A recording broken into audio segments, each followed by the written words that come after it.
Hello everyone, my name is Shadan and I welcome you to my channel Study Buddy. We will talk about the 11th Arts 2021 paper along with the solution, and we will cover the lecture into two parts, first and second. Okay? First part contain economics and geography section, and in second parts we will discuss about the political and English and all the other sections. Okay, so let's get started.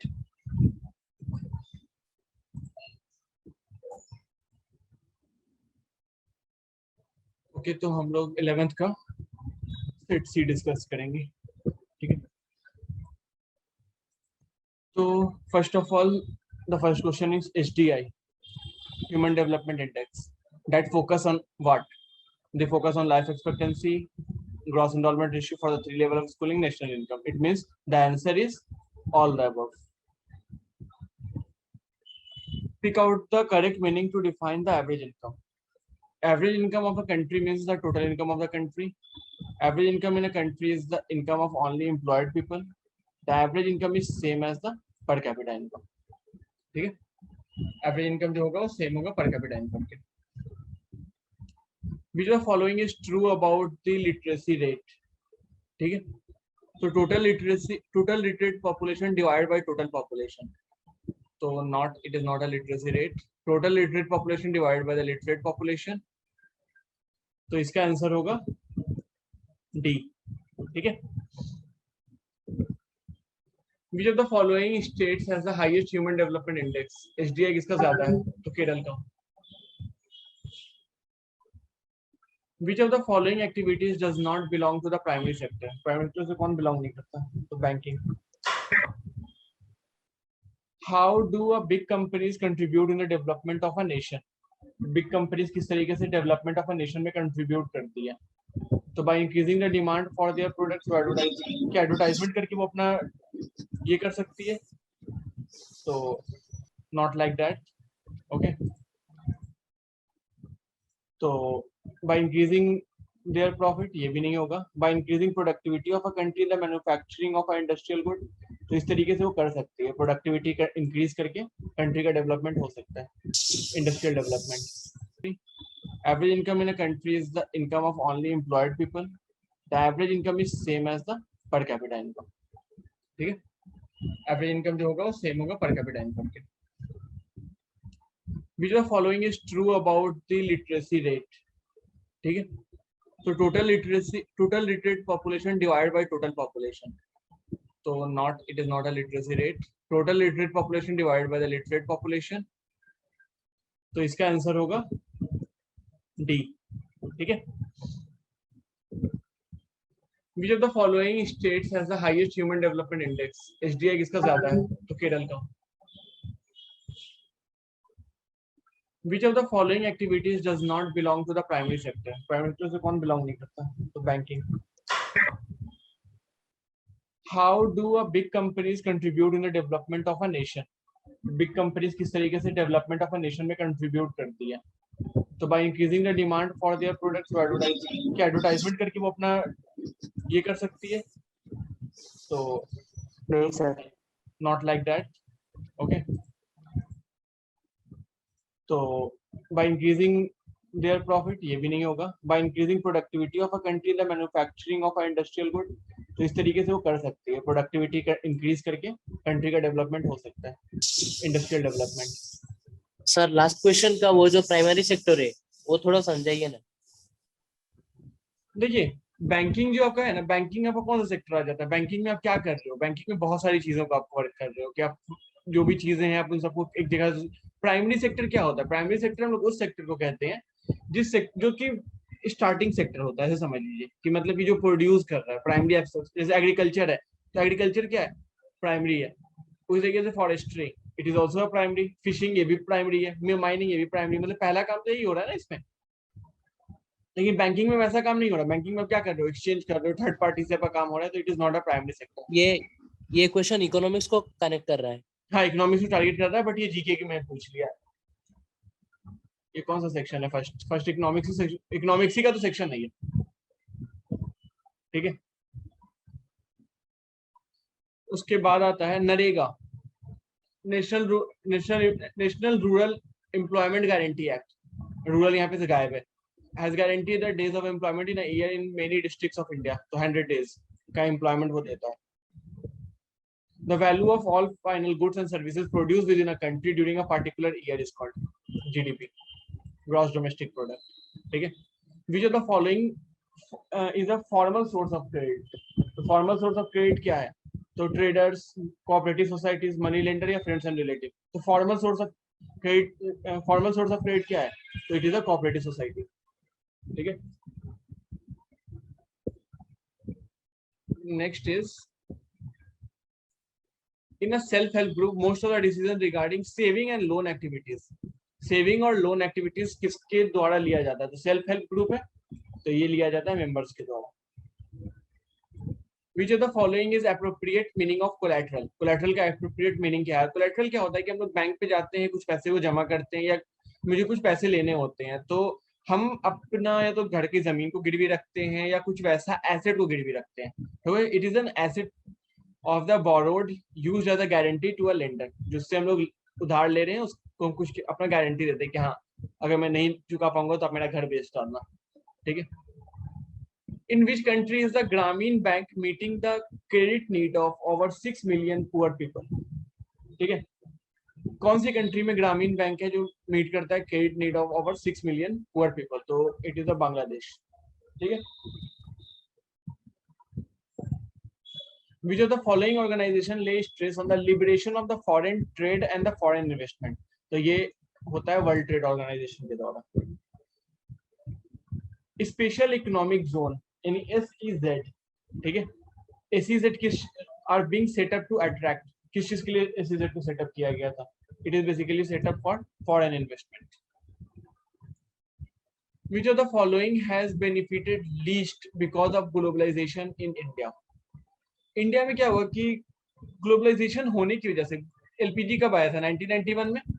तो 1991 में आने के बाद LPG, उसके कारण क्या हो रहा है कि इंडिया में क्या चीज को सबसे ज्यादा कम बेनिफिट्स हुआ? तो हमारा जो एग्रीकल्चर सेक्टर वो दिन पे दिन और कम होता चला जा रहा है। ठीक है, तो obviously agriculture sector. Now geography section आता है। Which of the following is the main cause of land degradation in Punjab? Land degradation का मेन कारण क्या है पंजाब में?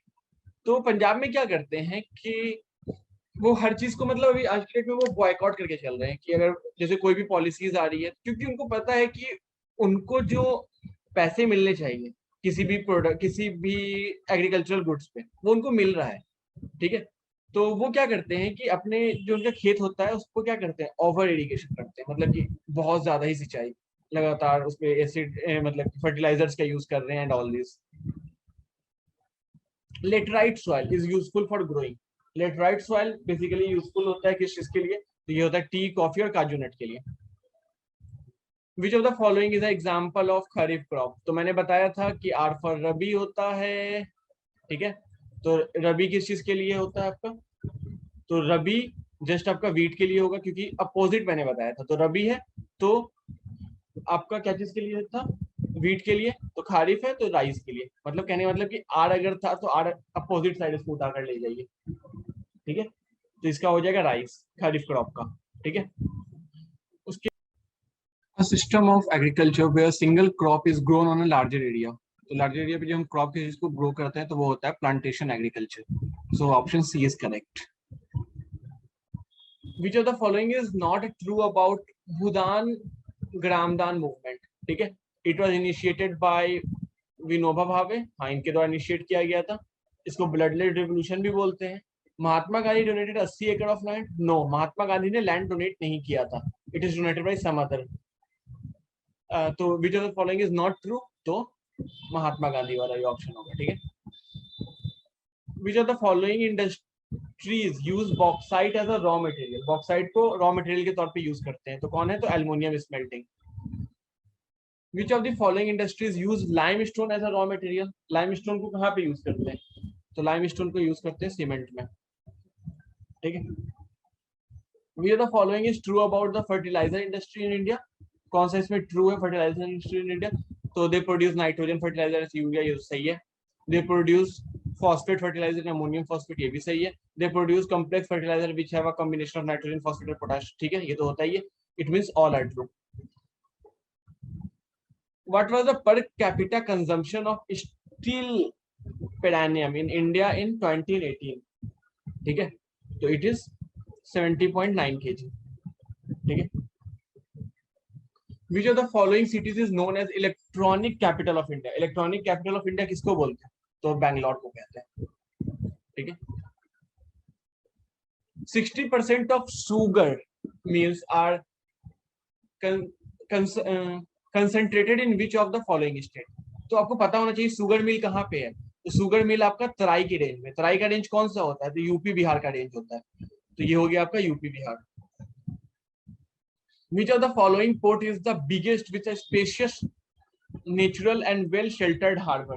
ठीक है, तो ये जो आपका होता है ये है आपका मुंबई एयरपोर्ट. ठीक है. Which two extreme location are connected by north south corridor? कौन सा है जिसको हम नॉर्थ साउथ एक्सट्रीम लोकेशन? तो ये आपका हो जाएगा श्रीनगर, कन्याकुमारी, श्रीनगर, तिरुवनंतपुरम, श्रीनगर टू कन्याकुमारी. कन्याकुमारी सबसे नीचे में आपका आ गया. ठीक है. Which of the following is not true regarding the sea port of India? कौन सा सही नहीं है सी पोर्ट ऑफ इंडिया को लेकर? ठीक है. तो Chennai is an inland riverine port. तो रिवराइन पोर्ट क्या होता है वो पता है? रिवराइन क्या होता है कि वो घिरा हुआ होना चाहिए पानी से. यहाँ पर घिरा हुआ था रिवराइन वाला, आपको याद होगा. तो Chennai is inland riverine port. No, it is not. मतलब कि नहीं के बारे में पूछ रहा है. उसके अलावा जो पूछ रहा है Tuticorin port in Tamil Nadu has a natural harbor. सही है. Visakhapatnam is the deepest landlocked and the well protected port. yes, ये भी सही है. तो इस चीज को आप लोग याद रखिएगा. हो सकता है कि एमयू के एग्जाम में आपसे पूछ सकता है लैंडलॉक्ड आपका. ठीक है. Mumbai is the biggest port with spacious natural and well sheltered harbour. देखिए यहाँ आ गया एक क्वेश्चन. यही आपका ऊपर वाले का आंसर है. देखिए यहाँ पे which of the following port is the biggest with spacious natural and well settled harbor? ठीक है. Mumbai is the biggest port with spacious natural and well settled harbour. ठीक है. उसके बाद आता है which of the following state is not connected with HVJ pipeline? ठीक है. कौन सा है जो HVJ पाइपलाइन से कनेक्टेड नहीं है? तो आपको मैं बताना चाहूंगा कि इसमें जो है आपका महाराष्ट्र कनेक्टेड है, गुजरात भी कनेक्टेड है और यूपी भी कनेक्टेड है. मध्य प्रदेश, गुजरात और यूपी कनेक्टेड है. ठीक है. तो इसका आंसर आपका हो जाएगा डी. ये कनेक्टेड नहीं है, महाराष्ट्र कनेक्टेड नहीं है. History. When did Napoleon invade Italy? तो ये था 1796 का टाइम था. ठीक है. तो ये आपका 1797 हो जाएगा. Which of the following artist painted the image of Germania? Germania का किसने किया था, पेंट किया था? तो ये थे आपके फिलिप वेट. उसके बाद आता है which of the following agreement gave reserve seat to the depressed class in provincial and the central legislative council? तो आपको याद होगा कि पूना पैक्ट में क्या हुआ था? गांधी जी बैठ गए थे, जेल के अंदर में थे, वहीं से सारी चीजें हो रही थी. ये पूना पैक्ट था. ठीक है. जिसमें डिप्रेस्ड क्लास के लिए रिजर्व सीट की बात की गई थी. ठीक है. Who started Swaraj party? Swaraj party started by CR Das and Motilal Nehru. ठीक है. Who was the president of Muslim League in 1930? तो मुस्लिम लीग में बहुत लोग सोचते हैं कि मोहम्मद अली जिन्ना थे, लेकिन की बात करें 1930 की प्रेसिडेंट कौन थे? तो उस वक्त थे सर मोहम्मद इकबाल. ठीक है. The answer is D. In which year the second round table conference was held? It was held in 1931. आपका अक्टूबर से दिसंबर का वक्त था. The Silk Route linked Asia with Europe, Africa और बोथ. तो अभी आपको पता होना चाहिए कि पहले तो यूरोप ही था, बट अब क्या है कि सिल्क रूट को थोड़ा और एक्सेल कर दिया गया, बढ़ा दिया गया. तो अब वो अफ्रीका को भी करता है. ठीक है. अफ्रीका, एशिया और यूरोप तीनों को लिंक करता है. The group of power collectively known as Axis power during the second world war. तो सेकेंड वर्ल्ड वॉर के वक्त में दो लोग थे. ठीक है. एक अलाइड पावर, एक एक्सिल पावर, एक्सिस पावर. ठीक है. तो एक्सिस पावर में आपके कौन लोग थे? तो एक्सिस पावर में आपके पास थे जर्मनी, इटली और जापान. इसी वजह से जो वर्ल्ड वॉर के बाद जब एक्सिस पावर आपकी हार जाती है तो बहुत सारी जगह को कैप्चर कर लिया जाता है. उसके बाद आपको इसी में था कि जो जापान पे हिरोशिमा वाला जो अटैक हुआ था, हिरोशिमा नागासाकी वाला, उसके बाद से ही जापान को यूएसए प्रोटेक्शन देता है। इसी वजह से कभी भी आप सुने नहीं होंगे कि जापान की खुद की आर्मी है, वहाँ यूएसए इसको प्रोटेक्शन देता है, इसलिए जापान कभी भी किसी वार वगैरह में इन्वॉल्व नहीं होता है।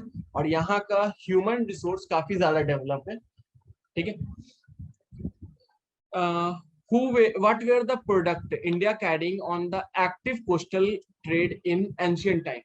ठीक है, कोस्टल ट्रेड आपका कौन सा एरिया हो गया? ये आपका अगर भारत है, ठीक है, तो कोस्टल एरिया तो आपका यही हो गया, गुजरात से ये वाला आपका रीजन पूरा नीचे का आपका ये कोस्टल एरिया हो गया, ये सब, ठीक है। तो what were the product India carrying on the active coastal trade in the ancient times? Ancient times में good, money, skills and ideas, ये सारी चीजें। What do you mean by international monetary system? International monetary system से हम लोग क्या समझते हैं? तो क्या चीज होता है मॉनेटरी सिस्टम में? क्या हो रहा है कि हम लोग एक्सचेंज की बात कर रहे हैं। क्या हो रहा है कि हमारे जो खुद का जो करेंसी है वो क्या है, दूसरे करेंसी के साथ किसी तरीके से लिंक है, ठीक है। तो it is a linking national currencies and the monetary system. By which crucial influence post war reconstruction was saved? ठीक है, कौन सा क्रूशियल इन्फ्लुएंस पोस्ट वार? तो इसका answer, the US emerge as a dominant country in the western world, हाँ ये हुआ था। The collapse of capital world, ये नहीं था। The emergence of Soviet Union as a world power, both A and C, ठीक है, कि ए और सी था, मतलब कि डी आंसर है इसका 41 का। इसके बाद 42, name the writer who was descendant of indentured labour migrant and also got a Nobel prize, उसको नोबेल प्राइज भी मिला है, ठीक है। तो ये है वीएस नायपॉल, ठीक है। Who was the first Indian jute mill, who set up the first Indian jute mill in Calcutta? Calcutta में पहला जो जूट मिल सेटअप किया गया था सेठ हुकुमचंद के द्वारा। The first cotton mill in Bombay came up in, पहला कॉटन मिल बॉम्बे में कब आया था? ठीक है, तो ये आया था 1854 में, ठीक है। आपको याद होगा कि इससे पहले हमारे पास रेलगाड़ी आ गई थी 1853 में, ठीक है। तो कॉटन मिल 1854 में। What were the supplies during the First World War from the Indian factories? Indian factories से क्या सप्लाई हो रहा था फर्स्ट वर्ल्ड वॉर में? तो फर्स्ट वर्ल्ड वॉर में क्या सप्लाई हो रहा था? तो फर्स्ट वर्ल्ड वॉर जब हुआ था तो उससे क्या चीज, jute bag and cloth for army uniform, tent and leather boat, horse and mule saddles, मतलब सारे सप्लाई हो रहे थे। Thanks for watching my channel. I request you all to please watch the second part and please like, share and subscribe to my channel. We will meet you in the next lecture.